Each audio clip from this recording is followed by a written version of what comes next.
Welcome to Rosie the Reviewer. We're your hosts. I'm Sam, And I'm Marcia. and we like World War II media, and we want to talk about it. Welcome back to Rosie the Reviewer. This is episode 2 of our Masters of the Air series. We're going to be covering episodes 4 to 6 of the TV show Masters of the Air, which came out in 2024. You can watch it on Apple TV. Welcome back, George, usually our SAS Rogue Heroes correspondent, but this week helping us out with Masters of the Air. Hello. At the end of episode 3, we last left most of the airmen of the 100th Bomb Group licking their wounds in North Africa after the harrowing Regensburg mission. And one subplot that's going to feature prominently over the next couple episodes is that Quinn and Bailey have been shot down. So they're going to attempt to make their way back to England. We do not know yet if Bailey is still alive. Right. But we'll yeah. find out. Spoiler alert, he is alive. Do we want to get straight to it then? Yeah, I mean, yeah. Sure, let's do it. Let's get into the plot.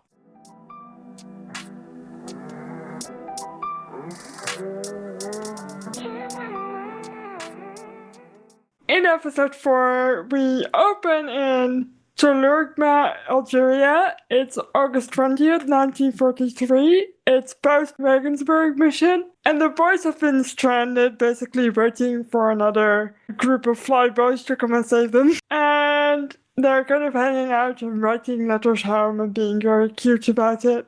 I like the scene quite a lot. It's one of my favorite Douglas moments. So sorry, I'm seeing a cat, everybody. We need to admire the cat for just a second. You can see him because this is audio only, but he's very cute. Take it from us. He's been meowing at me like crazy. It's like he knows that I'm leaving. Oh, Oh buddy. no! The cat's name is Oscar, and Oscar is also a famous World War II cat. Yes, better known as Unsinkable Sam. He survived the sinking of 3 different ships. I think 1 German ship and 2 Royal Navy ships.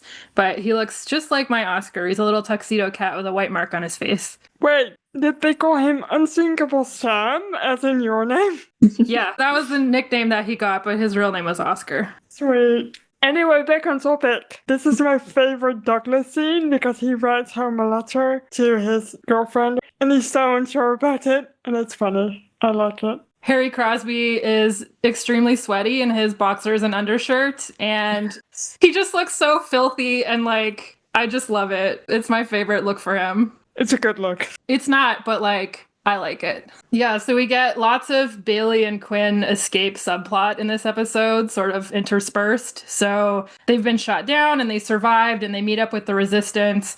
And then it becomes about how to get safely back to England. If you listened to our Freedom Line episode, then you heard us interview the actors who played Bailey and Quinn about this. Essentially, the resistance interviews them, tries to figure out if they're German infiltrators or not. This other quote-unquote American that they were with, the resistance thinks that he's a German infiltrator, so they shoot him. It's very abrupt and violent.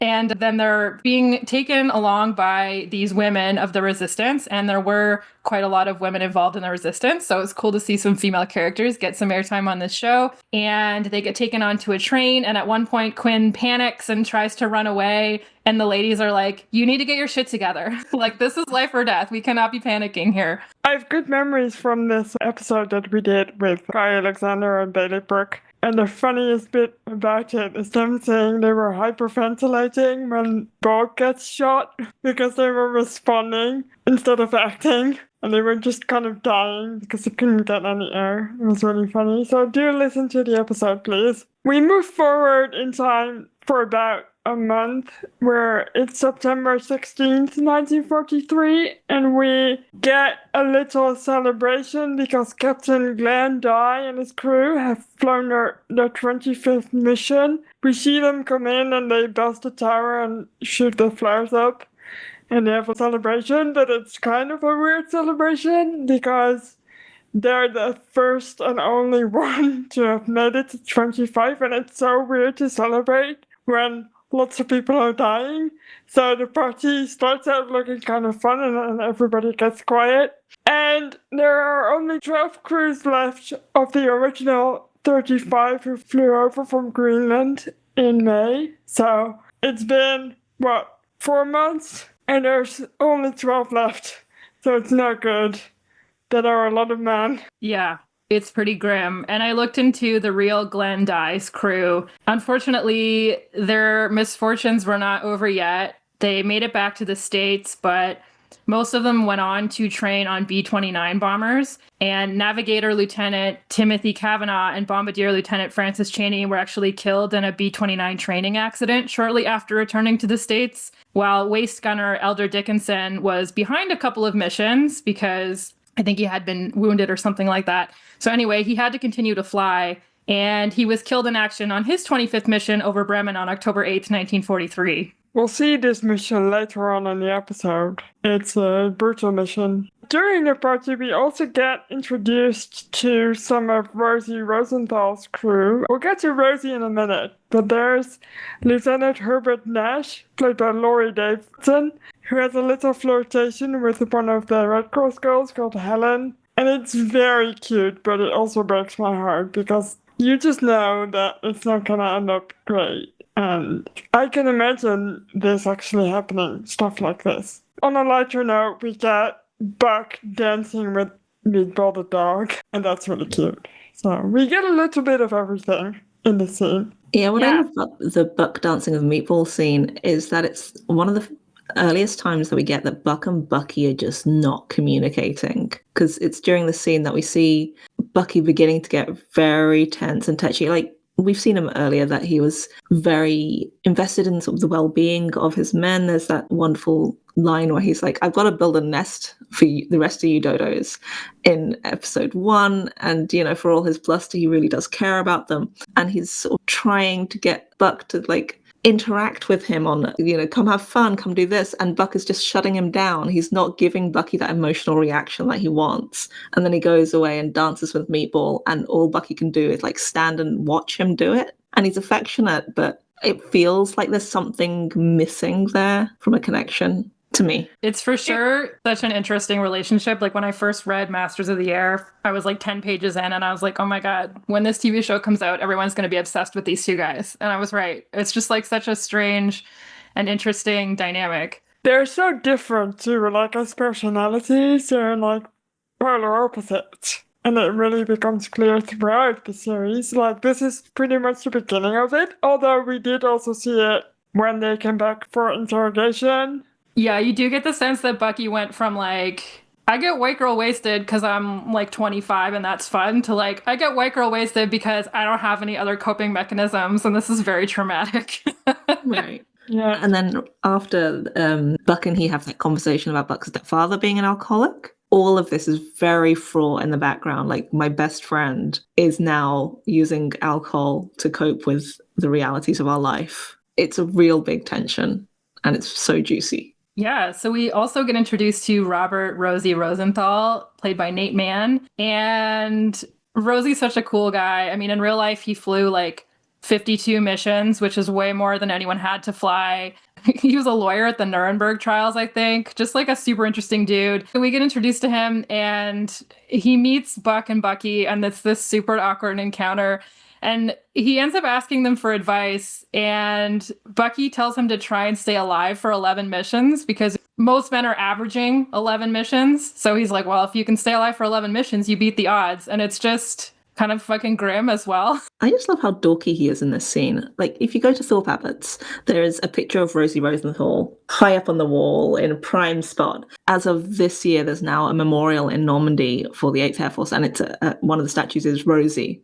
He's a very big deal, and what we get to see is this guy who comes up doing some dorky dancing, and then he has to go talk to the big boys, Buck and Bucky, and he actually psychs himself up in the background before he does it. It's just adorable. And, you know, if you know anything about the history, you know he's going to be a big deal. But at this time, he's just a little dork. And making awkward conversations about sitting in your skivvies on her training missions. It's so funny. And his crew just tortures him for it too.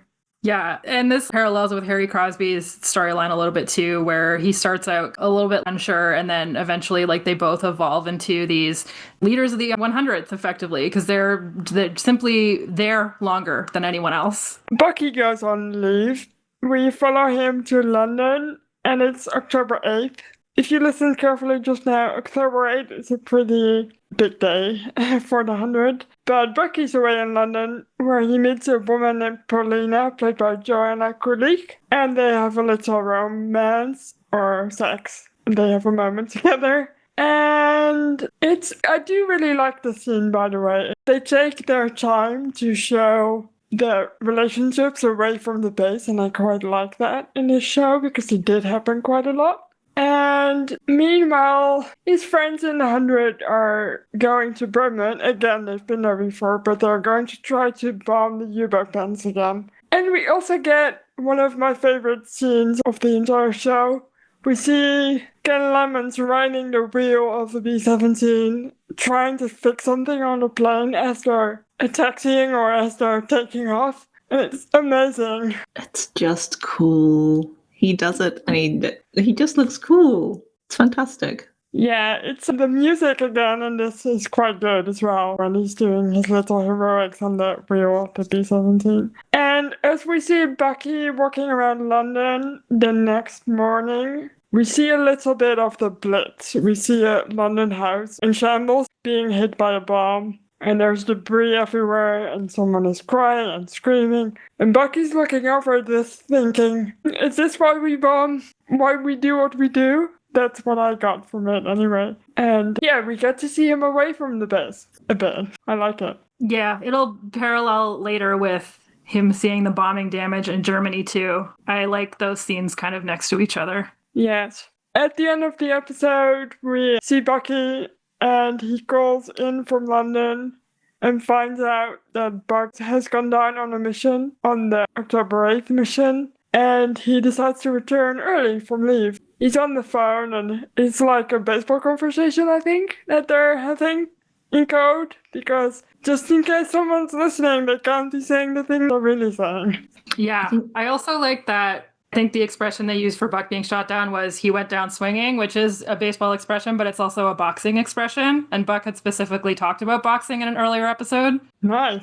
I didn't even realize. I think one of the gut punches of that scene for me is that Buck specifically going down is a big moment for Bucky, but also Buck's plane that Ken Lemons fixed earlier at the last minute to let him go. And the weight of that, he doesn't return. That's huge. We discussed it a little bit last time. Yeah, we'll see it in the next episode. We see Ken Lemons responding to that as well. And that's the worst thing, right? Because they can't say anything until they've been into interrogation. So Ken Lemons comes to meet them, but they can't say anything. It's just horrible. And I've definitely said this before, but the first person that Ken asks about is Bubbles. And I'm like, yeah, he probably knows Bubbles pretty well. Bubbles was around the base a lot when he was group navigator and he wasn't flying a lot of missions. So the mission that Buck went down on is part of what is called Black Week. Black Week was from October 8th to October 14, 1943. And this is when the 8th Air Force in general, but also the 100, saw a shocking increase in missions, but also in losses. So just to give you an idea of the missions that they were on October 8, it's Bremen. On October 9, it's Marienburg. We don't see it on the show, but Rosie's crew is on that one as well. And he flies 3 in a row, which is pretty intense. October 10th is, in the next episode, it'll be Munster. And October 14th is the Schweinfurt mission, which is also called Black Thursday. So it was a really bad week for the 100. And people were tired, but there weren't enough men to rotate the crews, so they all had to fly. I think there's a really fantastic bit of visual storytelling with Rosie here, because we meet him and he's sort of like very buttoned up, his hair is flat, he's, looks very neat and together. And then we see him after the mission, I think his first mission, and suddenly his curls are all popped, he's sweaty, he's disheveled, and, nothing's said about it. But you can see the impact that it's had. I think that's just a really effective bit of Master of the Air. Yeah, I remember reading in the book, I think it was the Miller book, where they were talking about how the Air Force had to hire psychologists to try and figure out, what do we do about battle fatigue?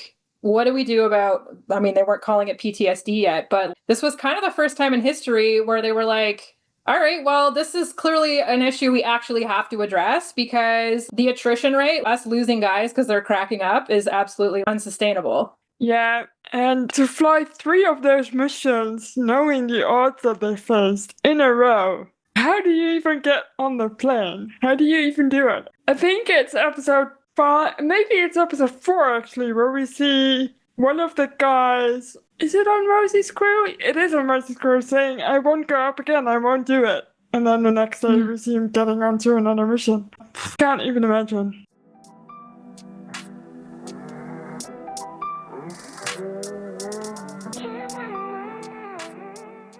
In episode 5, we see Bucky drinking alone in his fort. The windows are fogged up, and we see, I don't know what you call them in English, we call them like May beetles. They're the stupid kind of beetles that just fly into everything in the summer. I don't know what their name is in English, but I thought this was really funny because it reminds me of the flak and the fighters in the air. So I thought this was really funny visual storytelling there. If you heard about Bucky Egan and you're like, that seems like a guy who's really going to maintain his composure and handle things well, you're not correct. Yeah, so Harry, Blakely, and Douglas return late from the Bremen mission. Everyone thought that their plane got hit because there was some erroneous reporting that went on. But yeah, they had a super crazy near miss, which I think George is going to talk to us about. And they don't have to fly again tomorrow, but we find out that everyone else will. As Mart referenced, they'll be going to Munster this time. Yeah, I really wanted to mention, and I understand why it's cut, but I really wanted to mention their like crazy return from the mission because it's insane and it deserves a little movie all on its own. And I'm going to do a terrible job of actually recapping it because it's much crazier than I'm going to make it sound. I mean, it begins with, obviously they're being shot at, the flak, the planes are damaged. One of the engines catches fire. And the only way that they can put it out, they can figure out to put it out, is by diving towards the land sort of low enough and sort of fast enough to put it out. And they do, and they succeed in doing that. And this is whilst they're still over the mainland. So they put out the fire, they come back, they're still being shot at, they are shooting back, everything's just flying everywhere. There's a really lovely note that Harry makes. He says, all the gunnery practice that Blake made us do came in handy because he'd made them do drills, and that's probably what saved their life, right? So after this, they continue go, they're now over the ocean. And by the time they get over the ocean with this dreadfully shot up plane, another engine catches fire. And so they have to decide, like, what are we going to do? Are we going to ditch the plane? Are we going to put this out? What are we going to do? And they decide over the open ocean, they're going to dive again. And they do. This is crazy. And they manage to put it out. Blakely manages to get it done. Once that happens, they still contemplate ditching the plane. And I think it's Douglas who realizes that they can't do that because all the dinghies have been shot up. So, well, they could, but there would be a problem. So Blakely's like, okay, fine, we're going to try and fly. But we do need to dump everything out if we're going to continue on, dump everything out. So they're ditching all the equipment. They are ditching the bomb site. They are ditching all the shells, everything. And Harry, bless his little soul, grabs the wrong handle and he ditches the hatch on the side of the plane. So even if they had decided at this point they wanted a ditch, they would all immediately drown as the water rushes into the plane. So they can't do that anymore. They have no chance but to fly. And somehow they manage to make it back to England. And they find a field and they find like a little RAF airstrip. And they see it. They do manage to eventually just land and go. And in the one tree in the entire airfield, they go right into it. And they still survive. There is a fantastic picture out there. I don't know if you can link to it on the website or something. There's a fantastic picture of the plane, which is completely shot up, and there's just a tree growing out of the cockpit. It's magnificent. And written on the picture by someone, it says 800 holes. In the show, they say 1,200, but on the photo, it says 800. But it's crazy. Just a testament to the power of East Anglian trees that they can get hit by a 20-ton Boeing B-17 4-engine bomber and the tree survives and the plane does not. Damn right, East Anglian trees. Do you think the B-17 was less happy because it had so many holes in it? Well, full it would have been about 35 tons, so... Yeah. So, I mean, it was quite a feat of navigation on Harry's part, because it was like, how do we get overland on what little fuel in this dogshit falling apart plane, you know? It's a lovely scene in the show where they kind of compliment him, and he's like, it's just luck, and it's Blakely who says, it happens a little too often for it to be luck, and I really not like Blake, that. John Brady, who Sorry, gave shit a couple episodes ago for accidentally flying them to occupied France. So it was kind of nice that it was Brady who complimented him, because it kind of put a little bow on that, like, we're good now sort of thing. Why the fuck do I always mess up the names? Blakely and Brady, like, to be fair, they're Listen. similar names. Harry gets promoted to group navigator, replacing Bubbles, which means Bubbles will have to fly again. And yeah, just doesn't bode well. There's a scene where Harry gets kind of shown his workplace by, I think it's Jack Kidd, and he asked him, do you think I'm the right man for the job? And Jack Kidd just looks at him and says nothing. It's like, good luck, buddy. I love Jack Kidd. He's like forever just having to deal with all these men. Like, Bucky, should I sing? No. Like, he's just done with it all. He's fantastic. Yeah. I don't think we explained exactly what a group navigator does, but a group navigator plans all the routes before the mission, so they're up at all hours of the day, we'll see it later, kind of laying out the plans for every single wing and mission. So Yeah. I do wonder if it's a job where you have to be up at all hours of the day, or if that was a thing that Harry Crosby decided that he would do. Especially in the show, we see him experiencing a lot of guilt because Bubbles is killed after Harry gets promoted. So yeah, I do feel like it's a throw yourself into your work type of situation, because you would feel a lot of guilt if you planned something that potentially didn't go well. yeah, I don't know. I feel like the 100th in general had such a terrible time as well that they kind of had to do all that they could to keep the men alive. Like, so many of them were dying, and I don't know how you cannot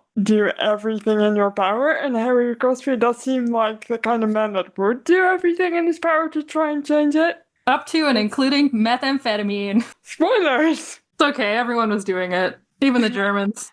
The mission briefing for the next mission is pretty tense. Bucky is also pretty tense. Last minute, when they're already on the truck to go to the hard stand, he swaps out his jacket for someone else's jacket. We don't really know why, but he does it anyway. And it's in the wake of Buck being shut down, so you can tell that it's really tripping him up. First of all, he's flying with John Brady, and you can tell the way that Brady keeps looking at him that he's like, this is not going to be good. We have this guy who's like emotionally compromised, who's going to be flying on our plane, like not looking forward to that. And then they're in the cockpit together, and John Brady's like, oh, I see you swapped your jacket. And Bucky's like, yeah, Buck hated that other jacket. And John Brady's like, oh, fuck me. That is an excellent face journey that Ben Radcliffe makes at that moment. Yeah. So then they fly the Munster mission. It's October 10th, 1943. And it goes super badly. Bubbles' plane goes down despite having gotten his lucky snow globe back from Cross. And Bucky's plane goes down as well. And actually, of the 13 planes who actually made it all the way to the mission, only Rosie's fort returns. And there's this really sad scene where they're in interrogation. They're being asked what happened to this plane, what happened to that plane, and they keep having to be like, no record. You know, like, shit was so crazy up there that we were not keeping track of who was getting shot down when. We narrowly made it back ourselves. The fact that Rosie's plane made it back. Later on, the ground crews found that there was an unexploded cannon shell inside one of the wing tanks. So that was a close run thing. It would have been 0 planes, is what you're saying. It would have been 0 planes. Isn't this also the mission where the first plane that returns isn't their plane? Some other crew lands at their airfield as well. So they're like someone coming back and it's not even them. It's just horrible. This scene though, the Munster raid in general, the scene is a beautiful scene. I think it's done really well. But also, the scene beforehand, the Munster raid was a little bit different to the other missions because their mission was to bomb the factory workers, not the actual factories. Sam, I think you said in the last episode that they could have leaned into the morals of daytime bombing a little bit more, or blanket bombing, or whatever you want to call it. And this is the only scene where they kind of do a little bit. Because I think it's Crookshank who says that church will just be out, it'll be people on the streets. And it's the only thing where people are kind of doubting the mission. And then someone else says, look, this is a war, people die. Is it Bucky that says that? I think it is. Yeah, I think he's less polite about it, but yeah. Yeah. Unfortunate, because I think they had an opportunity, because Harry Crosby talks about it in his memoir. He has this part where he's like, yeah, we used to talk about it all the time. Were we machines? Had we adjusted too well to the humdrum business of winning the war? Like, they were constantly talking about the ethics of a lot of the stuff that they were doing. So it's not like none of the guys thought about it. I think narratively it might have been a little bit stronger as well if they had set that up earlier, because I think this scene is used more to display Bucky's deteriorating mental state than anything else. And so the morality gets almost lost in the personal aspect. So this is also a storytelling mechanism where they deviate from real life, because Bubbles doesn't actually die on this mission. They use his death to affect Crosby. In reality, he dies on a mission to Sottevest in France on April 28th, 1944, so it's quite a bit later. But I do understand why they changed it for the series, and I quite like this change. Even though I also understand the criticism of it. Yeah, I think we see that a lot with these. They end up streamlining things and moving things around. And like you said, I think as long as it's done for a reason and it makes sense in the context of the show, I'm not really upset about it either. Right. I had a few other moments, sorry for being so long about the scene, but it is quite a long scene. Hambone, when he tries to bail from his plane, gets stuck on the escape hatch. It's such a, Jesus fuck, how hard do you want to make it to escape a plane? What I also loved was that he's the one who's dangling for his life outside of the plane, and the other guy's trying to unhook him, and he's like, just pull the latch so that the door comes off. Like, he's the one who's like, use your noggin.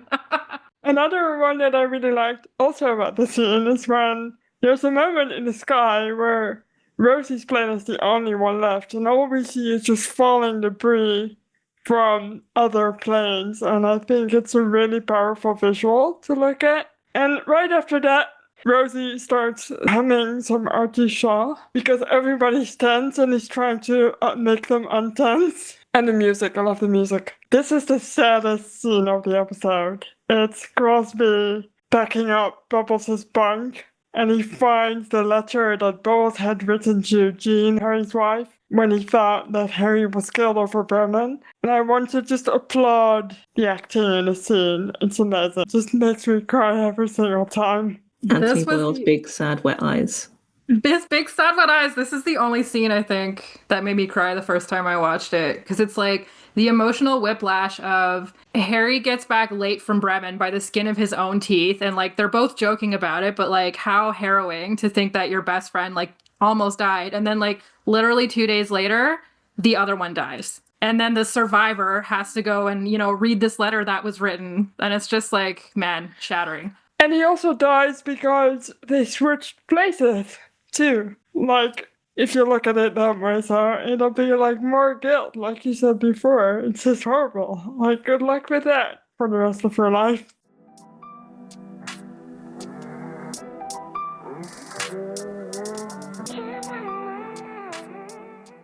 Episode 6. I put these notes into 3 sort of subplots because they intersperse a lot, and some of the individual scenes, not a lot, quote unquote, happens. So I just kind of summarize them. But the first of the big plot lines, we pick up in Westphalia, Germany. Bucky has been shot down, but he survived. He was able to parachute to safety. He gets caught by some German civilians, and it's pretty tense. He gets picked up, and as they're going through this town, they have to go from one train station to another or something like that because of the bombing damage. And while they're in town, him and these other American airmen and their German guards, the civilians realize that there are American airmen above them, and they get really upset, as you can imagine that you would be if you saw the guys who dropped a bunch of bombs on your town. And so they all get the shit kicked out of him, and there's a moment where I guess the Germans think that Bucky is dead along with the other American airmen, so they're gonna bury them, but Bucky manages to get away. And then he gets picked up by some more actual soldiers, and then he gets taken to interrogation. And this subplot didn't happen to him, but it did happen to some other Allied airmen, and he gets subjected to interrogation by this deceptively polite Luftwaffe officer, Lieutenant Hausmann, played by Louis Hoffman. And there was a real Lieutenant Ulrich Hausmann. He specialized in using what they called modern nonviolent interrogation techniques. So instead of beating the shit out of this guy, I'm going to pretend to be his friend. I'm going to talk to him about baseball. I'm going to try and get him talking about other stuff. And then maybe I'll get some details. This real life guy had actually attended Columbia University in the States. He even had an American pilot's license, so he was quite familiar with American culture. And in 1945, when he was aware that the writing was on the wall for the German cause, he actually made a plan with one of his American prisoners, Lieutenant Colonel Don Hillman, who was a P-47 fighter pilot. And Hausmann and another guard took Hillman and another prisoner to meet the American advance, where Hausmann surrendered, and Hillman kind of put in a good word for him. And eventually, Hillman actually helped Hausmann and his family emigrate to the US. So I thought that was super neat. But yeah, back to Bucky. He ultimately gets taken to Stalag Luft 3, which is a POW camp in Sagan, Germany, on October 17th, 1943. We've talked about Stalag Luft 3 before in our Great Escape episode.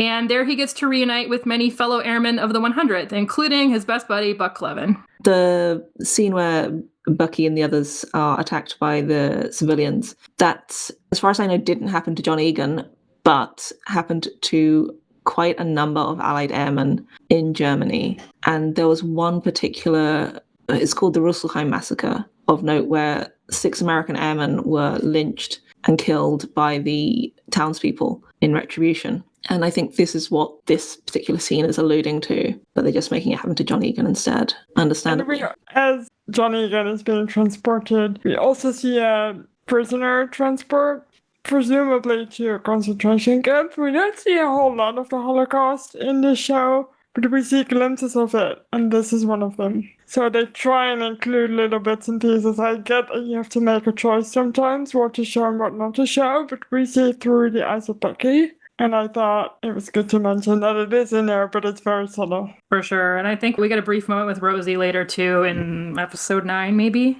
And man, waking up after having been left for dead in the back of a wagon full of corpses with some angry Germans who are about to bury you alive, gotta be one of the worst ways to wake up. Yeah, that's one hell of a hangover. Yeah. He was probably mad. He's like, man, I got hit with a tire iron. I didn't even drink. I didn't even have fun last night.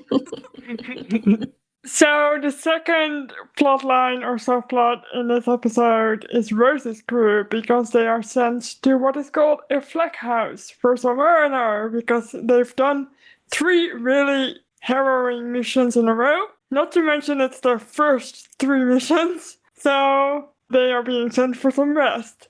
And Rosie doesn't think he needs it. So he meets with Dr. Houston, played by Jamie Parker, and he's like, yes, you do need it. So he makes him stay a whole week before allowing him to return to action, which he's very happy about. He's like, I cannot wait to get out of this place. Which I understand, but also, you've just flown 3 missions, your first one, and it's like the worst week of the 100th, and good luck trying to get through it. Yeah.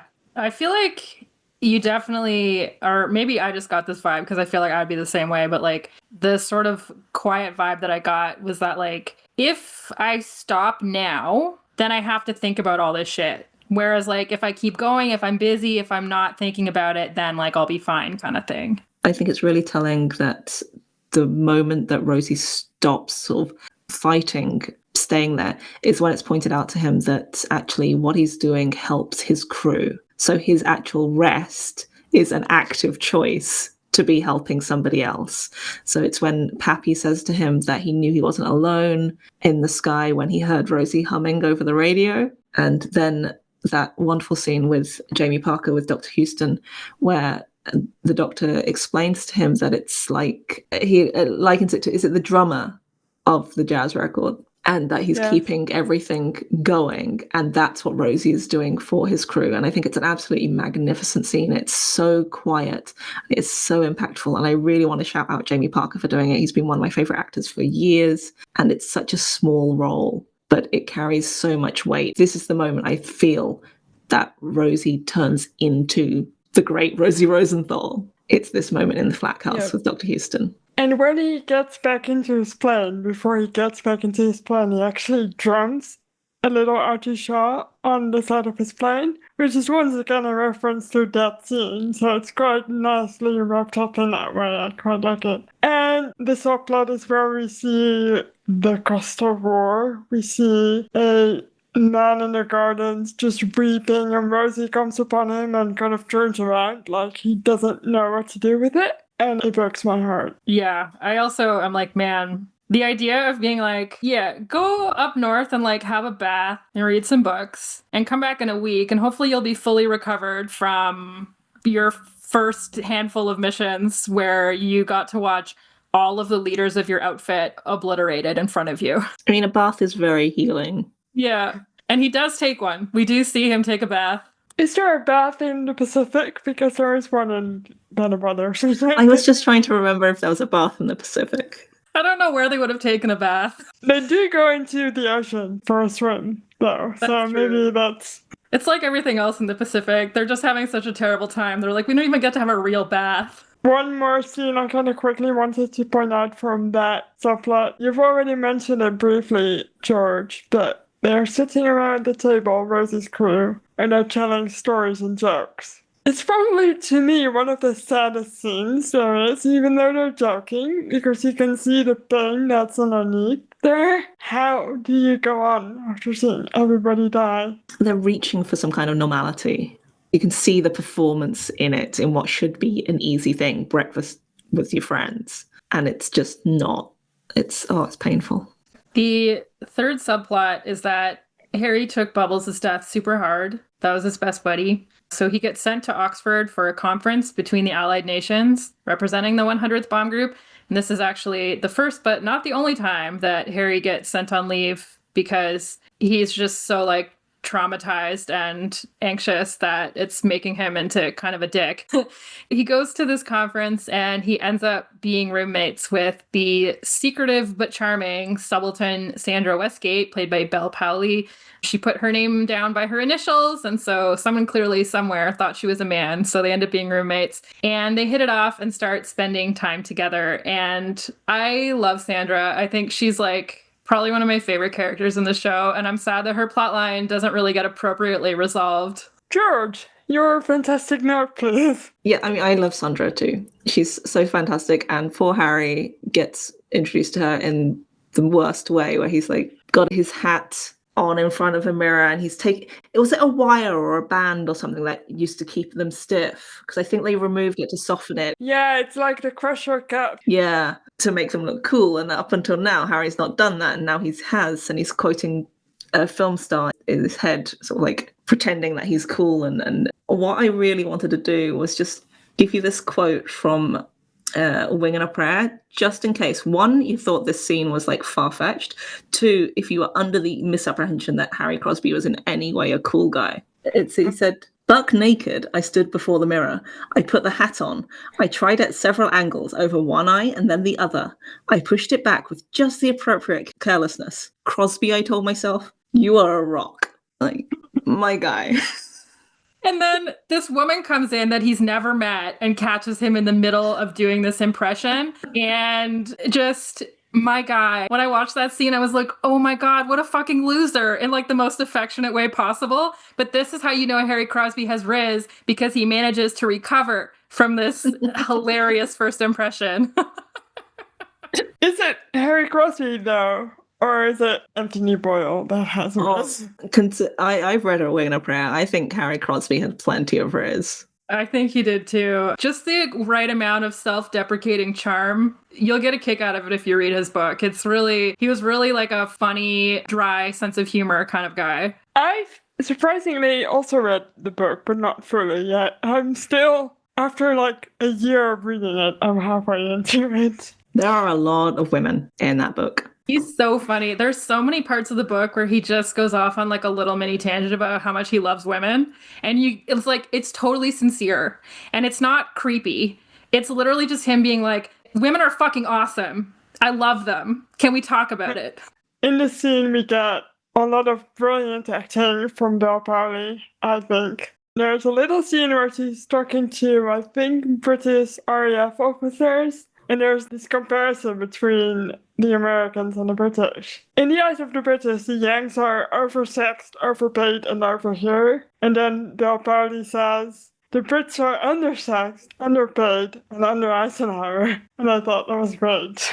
Yeah, I'm glad they included that because the Americans came over and they were getting paid significantly more than the British soldiers. And a lot of the British girls were drawn to this sort of novelty and the flash of the American flyboys. And so a lot of the British men were not very happy that the Americans were stealing their girls. And while they're spending time together, they also go to a party, and there's a singer there.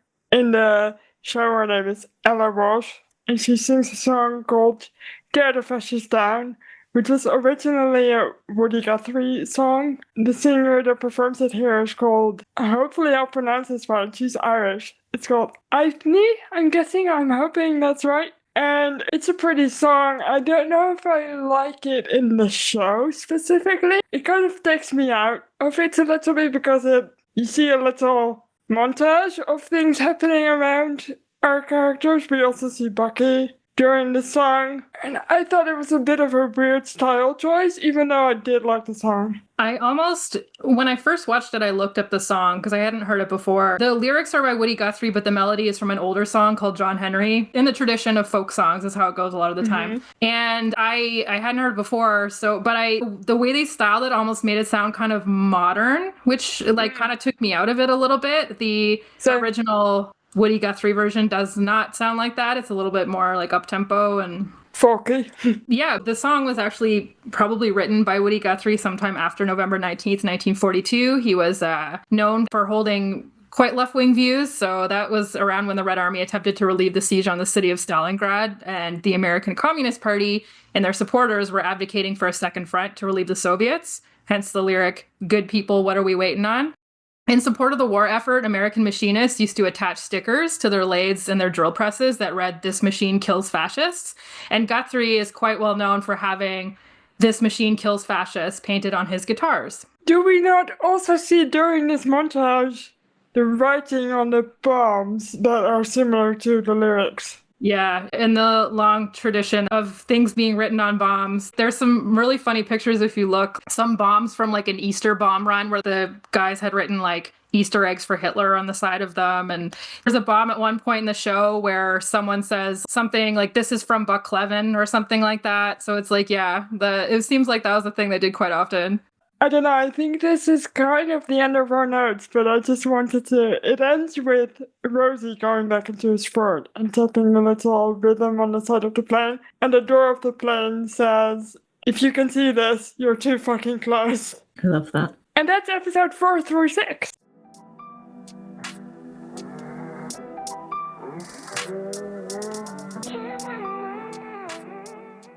Some book recs from George, please. So I've got one book rec for once, and it's called Sweating Out the Mission, the 8th Air Force Ground Support in World War II. It's by Malcolm Holland, because there isn't enough said about the ground support guys. It's quite a small book, but it gives quite a nice overview of what the 8th Air Force guys were doing across, whilst the pilots were flying the bombers and the ground support were on the ground.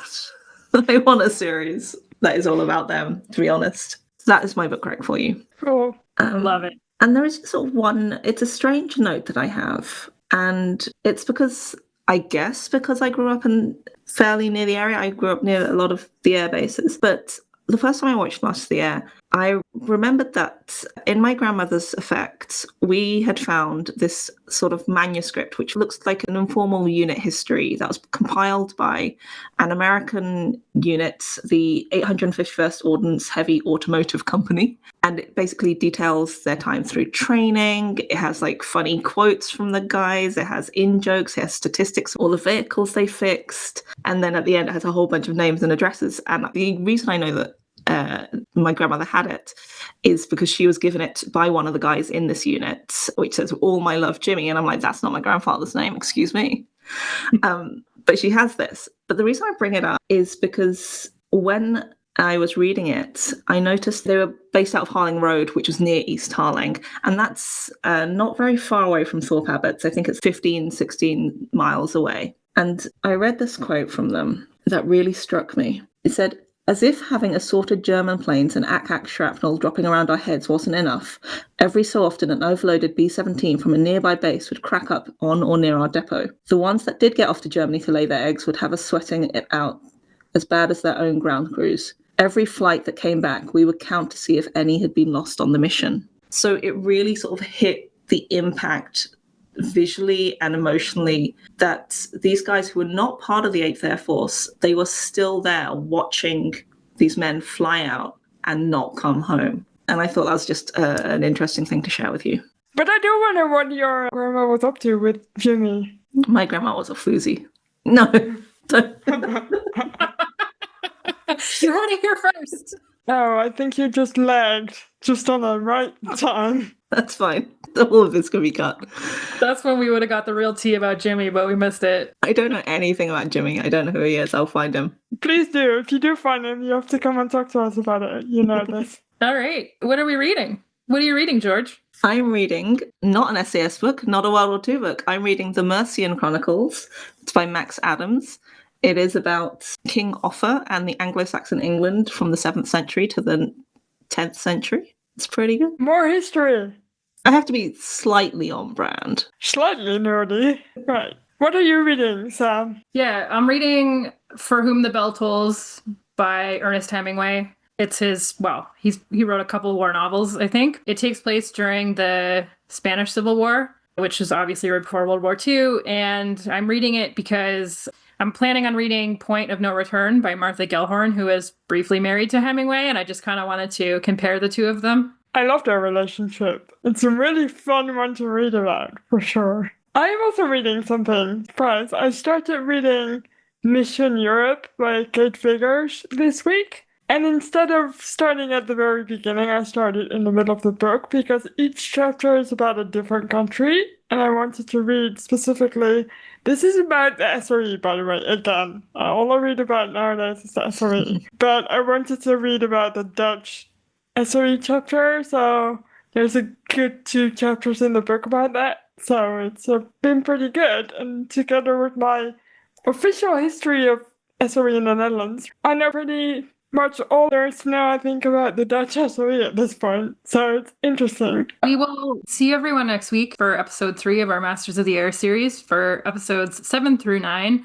And I'm really excited because I read the Alexander Jefferson memoir and we're going to get some Tuskegee Airmen next time. So really looking forward to talking about that. And in the meantime, you can listen to us wherever you get your podcasts. You can rate us 5 stars. You can send this episode to a friend. You can visit our website, rosietheReviewer.com, or you can follow us on Instagram at Rosie the Reviewer Podcast. Thank you for listening and thank you for joining again, George. Thank you. See you next week. Bye.